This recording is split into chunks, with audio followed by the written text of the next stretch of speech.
Welcome to the Food Forest course. Each week we offer you assignments and information to guide you step by step through the design of your own food forest. Here's some things to consider as you venture down the path of information this week.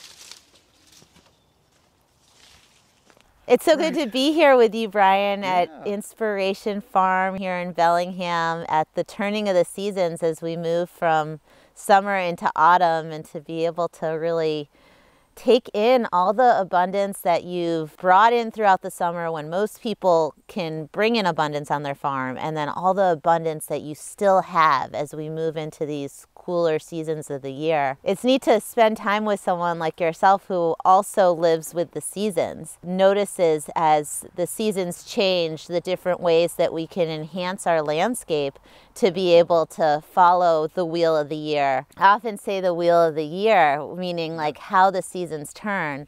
You use that term too. Just seasonality, I guess, and I love the idea of season extension and looking at what are some of the things that you most look forward to first thing in the spring, and those fall things that you're harvesting and putting up for the winter and enjoying that come ripe later. Some of my favorites, the early season stuff, is like honeyberries are some of the earliest berries most people don't realize. And you look forward to those early things and those late things because mid-season there's so many things being offered. So the early ones are really special as well as the late.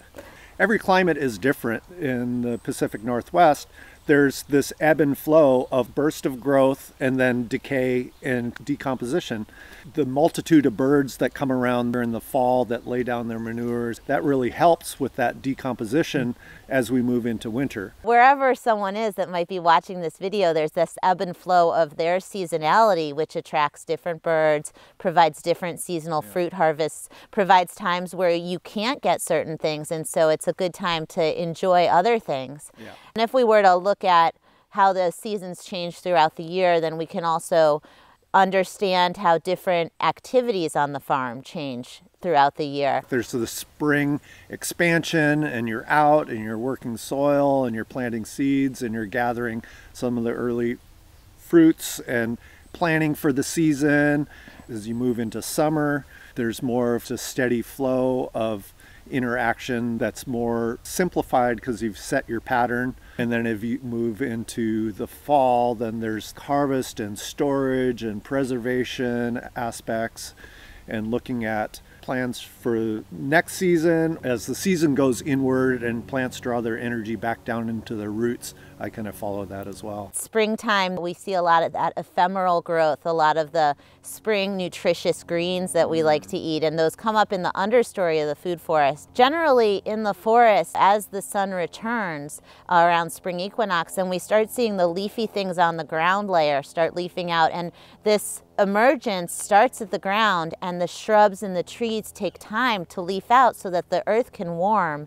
As the ground cover layers, the herbaceous layers are starting to emerge, then the shrubs start to leaf out and the trees start to leaf out. They start to shelter those from the hot sun of the summer. So as this happens, we move from eating those leafy greens and then we move into eating more fruits. As the seasons change towards the fall, then we move into eating more seeds and nuts. And then we move into the fruits that keep for longer with a tougher skin. It's providing you with those storage crops that keep well, either in a root cellar situation or just on a good shelf, or used for preserves to send us off into the dormant season with an abundance of crops that we can make it through until the next flush of spring greens. Yeah, some people go to the store and buy their vitamins. I think we both just go out into the food forest and know that we're growing things that are ripe at the time of year when our bodies need that nutrition. And just like the natural world, they don't go to the grocery store and get anything any time of year.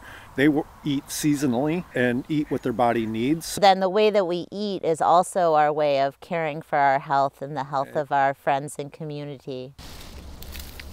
Thanks for joining me for the Food Forest course this week.